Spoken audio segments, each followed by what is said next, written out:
Chevron Delo is announcing a break with convention, giving you even more reasons to choose Delo. Today we're here to talk some more about electric equipment. Why is this such a hot topic? Well, let's be honest. I think the writing's on the wall.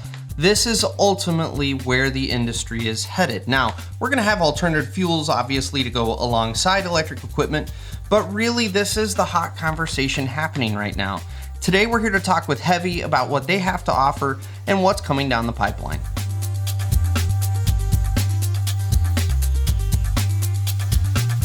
So can you give us a quick overview of what HEVI has to offer?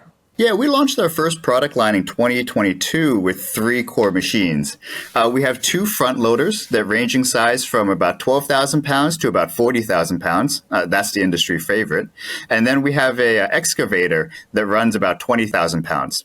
That excavator is about the size of like a 308 Cat. And the large loader, that's equivalent to about like a 950. Gotcha. So we're not talking small equipment. These are large scale machines that are making it out on the job. Yeah, you got it. Not something you'd find in front of a Home Depot. These are machines ready to work. Awesome. So relative to a diesel counterpart, what is my investment cost on this? Is this going to cost me 3 times the amount of a normal piece of equipment? Yeah, that's my favorite question because that's what, unfortunately, in the industry you come to expect. You know, this new EV electric product, and it's going to be like 3 times the cost of a diesel. And how does that make sense from a business standpoint? So I knew to get people to give electric a shot, it had to make sense on paper. It had to make sense to a business. So what we did is we pegged the price of our equipment to a comparable diesel. We call it the GEL 5000. It's a 40,000 pound, 4 cubic yard bucket front loader.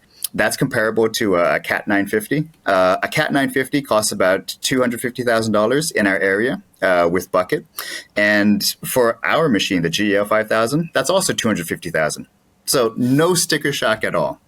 But you add into the fact that we have about 80% less maintenance because you don't have to worry about spark plugs, oil changes, belts, none of that. That's all gone.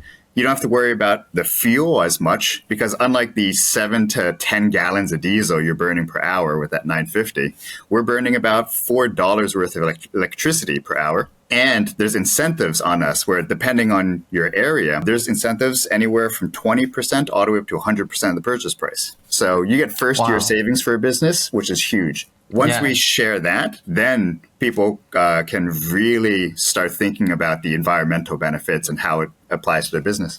So the next big hurdle, and this is, I would almost argue even past purchase price, this is the bigger hurdle is what kind of runtime are you getting out of the machine? And then how long is it going to take me to charge that battery up? Yep. Yeah, so all of our equipment, they will operate for 9 hours of true operating work. Not idling work, but true operating work.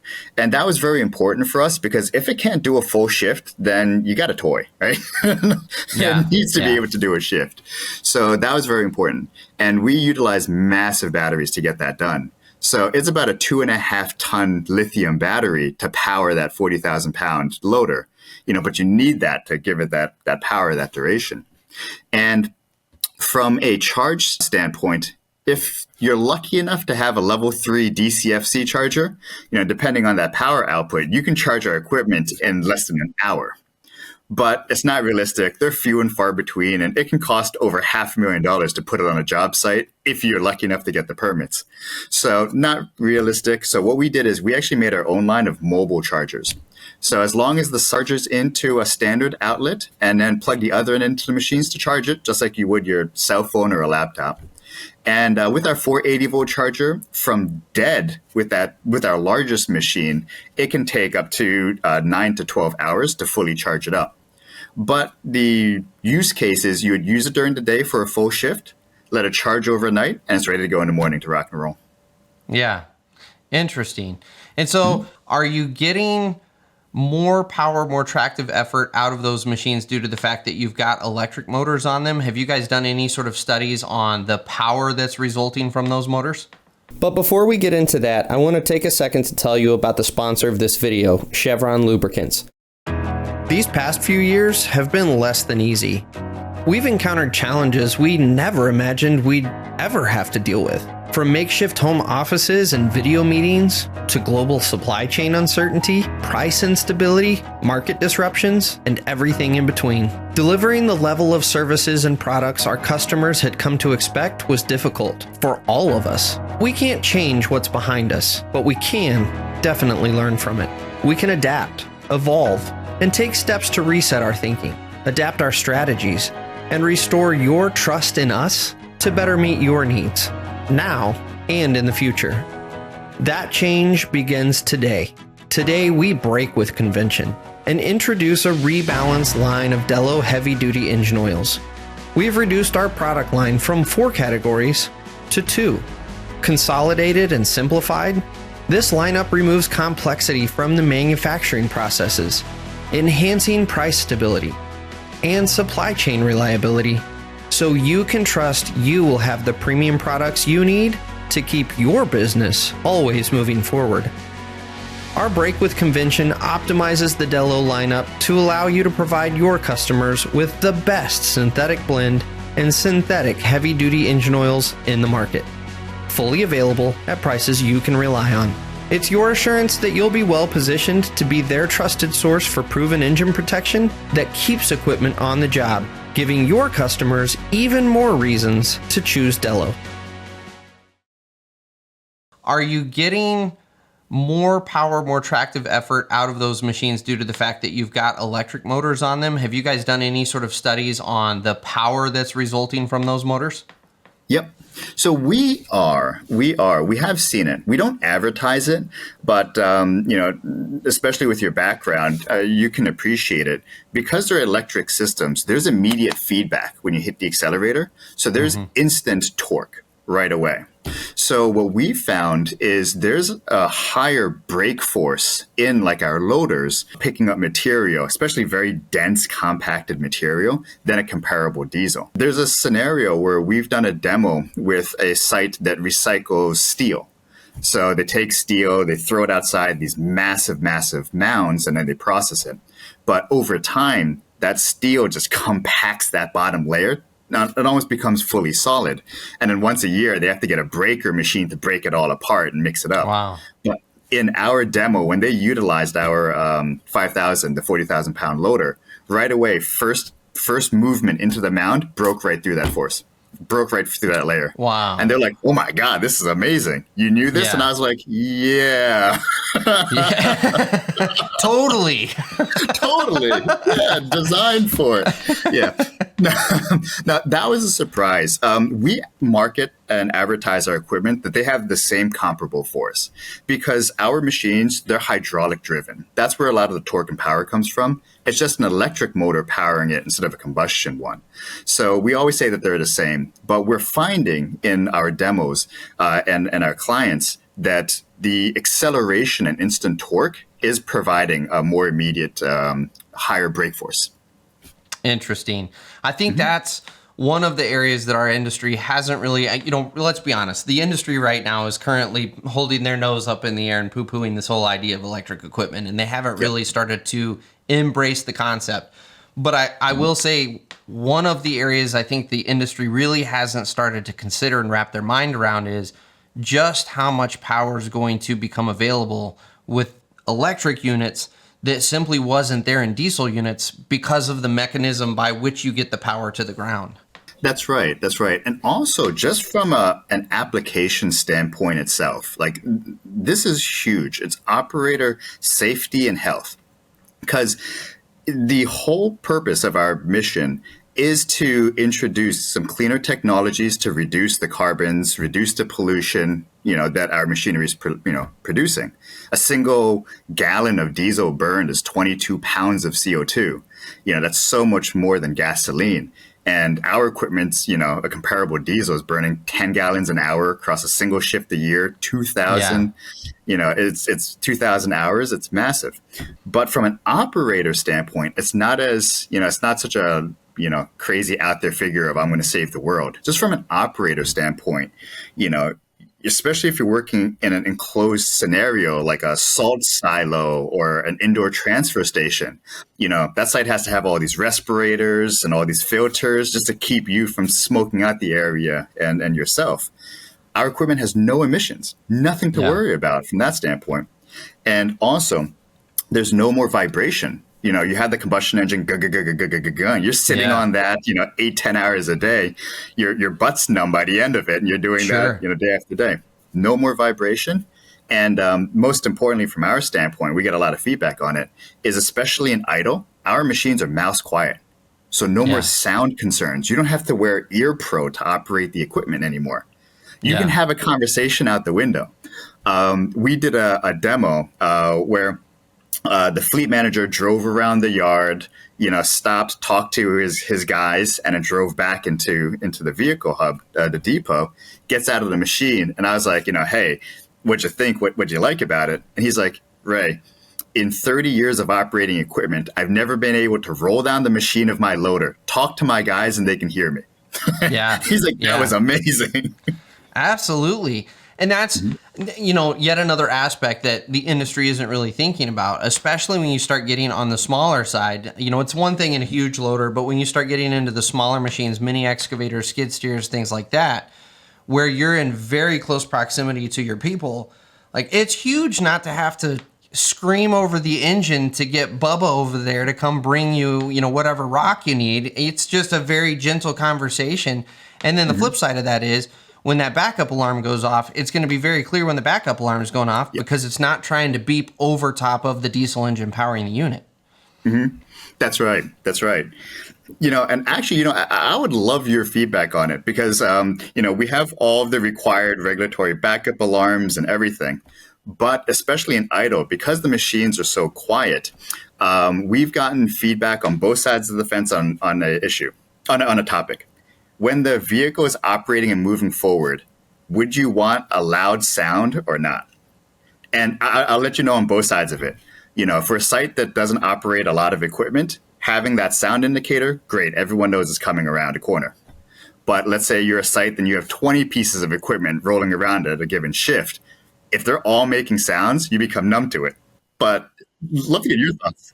Yeah, I would almost think the technology that would be better utilized on the job site would be something like those laser light systems they use on forklifts and fork trucks inside warehouses, to where on the forward side, on backup, absolutely you need that backup beeper. But for the most part, you should, as an operator, be paying attention when you're going forward. And so from there, I would almost say having that kind of light curtain around the machine to protect you coming around corners, or if someone's not paying attention, if they're possibly in the path of the machine, to have the visual part of it, I think would actually be better because of what you just said. You got 20 machines. First of all, how am I supposed to know which of the machines is beeping at me? And then secondly, and more importantly, you're absolutely going to become immune to that sound very quickly, because now you're not worried about something backing up. It's, that's probably a machine going forward. I don't even need to look up. Yep. That's right. We've been catering it to whatever our client, desires and demands. That's one nice thing with the electric platform. We can customize it, however you want. Speed, sound, lights, sensors like the forklifts that you mentioned. We've actually done that for a client. But it's always a topic that it changes site to site, which I love to see. We actually joked around. One of our clients wanted their foreman, the job site, just to record his voice going, "Get out the way."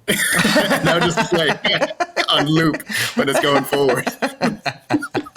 Well, that's the other thing about these machines that I think a lot of people don't think about as well, is we're entering into an age of complete customization. And laughingly, we can go the route of the boss yelling over the loudspeaker, "Get out the way." But another thing that we've lost as operators that has been really impactful to us is feedback in our hands. And when we've gone to an electric over hydraulic control, that feedback is totally gone. And it does occur to me, as this technology develops, if you're able to implement sensors, or as we get away from hydraulic systems and we're using actuators to perform the work on the machine, now you suddenly have a way to take that back to the operator and put little motors in the joysticks to where you can provide that feedback again. And that would be, that level of customization is where we can go with this electric equipment. And it's never been available to us because everything's been based around these hydraulic systems. Yep. Yeah, I mean, I think you're reading off of the playbook from some of our product dev teams right now. We right now at this initial stage, the initial launch stage, we wanted to keep everything simple for two reasons. One, for cost, because everyone's always shocked. How do you compare it to Sure. diesel? It's because we kept the machines very simple. There's not Yeah. too many bells and whistles on it. It's just difference in power, and we also wanted people to feel comfortable with it because Yeah. they're used to working on that hydraulic line over the actuator. They're used to this and that. But that's definitely a future direction that we can expand into because we have the Yeah. platform for it ready to go. You're absolutely right with that. That's, in all honesty, that's what gets me the most excited about the kind of upcoming electric age of equipment. It's, our industry doesn't really care necessarily about the environmental impact, because I always tell people we're the guys that are out there pillaging the world. We're the ones tearing all the forests out so we can create a new subdivision. And so we're not so much concerned about the environmental impact as much as what can it offer to us as operators that's never been done before. And that's where this electric equipment is we haven't even really begun to unpack what we can do with it, because like I said, everything's been based around either internal combustion engines or hydraulics. We've never been in this space before. Because of that, it actually allows us to pretty much disrupt the industry a little bit and do things the way that we feel is best for the industry. So, for example, when you're talking about the sensors and the applications in principle, right? We have sensors across the machine to regulate everything: pressures, temperatures, voltage, everything across the board. And unlike what's standard in the industry today, we actually promote the right to repair. So we actually display all of that information, all those sensors, on a monitor within the machine itself. Oh, You wow. don't need a diagnostic subscription. You don't need a dealer to plug it in and let you know what's going on. It'll Yeah. display any error code right there with a description of what that actually means and what you should do about it. There's 4 different levels of error codes, ranging from, hey, you should probably take a look at this after you finish up, to get out of the machine right away, right? Yeah. And it'll tell you what that means, what it should look at, and what you can do about it. And that's one thing that we want to really drive. I know we've moved away from that as an industry, and it's a shame. We gotta come back to empower it. The industry is getting harder and harder. The margins are getting worse and worse, and it's the operators that are getting milked, unfortunately, for it. So we just wanted to use this opportunity to kind of reshuffle it, disrupt, and give some power back to you guys. And I'll say that's another big takeaway, that as I do more of these interviews about electric equipment, the more of a revelation I'm having of this is going to totally stir up the market. I think we're going to have more and more new manufacturers coming onto the market that aren't the big players that everyone's familiar with, and yet are offering these very specific tailored products that the original OEMs couldn't offer. They can't offer, they're unwilling to offer, because they don't want to lose that traditional business model. And so the more I have these conversations, the more excited I get that once the infrastructure is really in place, battery technology, as we continue to get further and further down the road of battery technology, this is a really cool event on the horizon for the industry, of this revolution to the electric equipment. Yeah, the one teaser on the battery technology, and I don't want to build up too much hype because the timeline can be a little longer for this one. Sure. But solid state is going to have drastic applications for our equipment, because now you would take, for that size battery, from a 9-hour runtime, you're talking about a 36-plus-hour runtime on a single charge. That's unheard of. Compare that to diesel, where you have to pull it off the job site to refuel, at that site and drive it back and forth. Now 36 hours per charge, and you can charge it up, even with our existing chargers, in probably about 4 hours. The biggest machine we got, an hour or two at the smallest. That completely changes the game, right? But that realistically for our industry is probably a good 5 to 7 years out. Solid state technology is actually coming around the door. It's coming around the bend. It's going to be offered probably next car cycle for the automobility, but it's going to be first party users. So they're exclusive. I can't get them, It'll be directly to like a Tesla or a Volkswagen or something with LG and Samsung. But it'll take about 5 years or so for the third parties to get on board, get it, and then we'll have access to it from there. And see, that's where I see this whole conversation. Everyone currently in the industry is, this is unfeasible, it's unpractical, blah, blah, blah, blah, blah. And what I see is we're going to trip this threshold, and it's going to happen overnight to where this big change happens. And now all of a sudden everyone goes, you can run for that long, and it only takes you that long to charge. Like, when can I get one of these? Like, that puts me way more competitive than anyone else around me. And it's going to happen overnight when we finally kind of get these next technological advances. Mm-hmm. And I think that's where a lot of the early adopters are going to have a little bit of a leg up, because now you already have some of the infrastructure in place for, as far as your charging stations and figuring out the logistics of shuffling equipment and getting them over to the chargers. You're going to have that piece already figured out. Whereas the guys who have been the naysayers for so long, they're going to have to start learning from that point. It's going to be really interesting to see how this change comes about and how it impacts the industry. There's, on so many levels, this is going to really stir the pot. I'm excited to see it. Yeah. And with the demos, we're already seeing it today, because something as small as just startup time. You know, a lot of job sites, you come in, you turn the machines on, and then you let the engine warm up. You go do something else, and then, you can rock and roll. But for our electrics, you turn the key and you go. There's no warm up cycle. It's ready to go right away. So at like a public works yard, it starts to snow. They need to load salt into the plows. Turn our machine on. Ours is ready to go while the diesel's been waiting. So already there's like a shift to it. People are preferring that, because you don't have to worry about it. It also helps out because of two things. As a fleet manager, you don't have to worry about your guy leaving it in idle when he shouldn't be, and then an inspector comes by and you get fined for it. We have no emissions, so there's zero risk of any type of fine from an idling standpoint. Especially we're seeing that more across the nation, more fines and regulation against it. Yeah. And in addition to it, our machines, they're not retrofits at all. They're built specifically for electrification. So that gives us an advantage where, in the event of an idle, you turn the machine on, you leave it. Let's say you leave it idling for 6 hours, 8 hours. You don't have to worry you're going to come back to a dead battery, because the systems won't turn on until they're used. So they're not going to draw power. So an idle, it's drawing very, very little power. So one guy, because the machines are so quiet, he got a call while he was operating the machine, got out. He didn't hear the sound, so he just thought it was off and walked away for 4 hours. Came back to the machine. He's like, oh no, I left it on. I killed the battery. And then he took a look at the gauge. It went down by less than 1%. He gave us a call right away. He's like, this thing is awesome. Yeah. Because that's the other thing. You had that happen with the diesel machine. Had he walked away and forgotten he left it running, first of all, you just burn how much in diesel. Secondly, with all of the emission stuff going on, that's a huge impact to the machine to have idling diesel soot clogging up all of the after treatment systems. You don't have to worry about that with these machines. It's just, who cares? Okay, we lost 0.5 to 0.75% of battery, 1%. Okay, no big deal.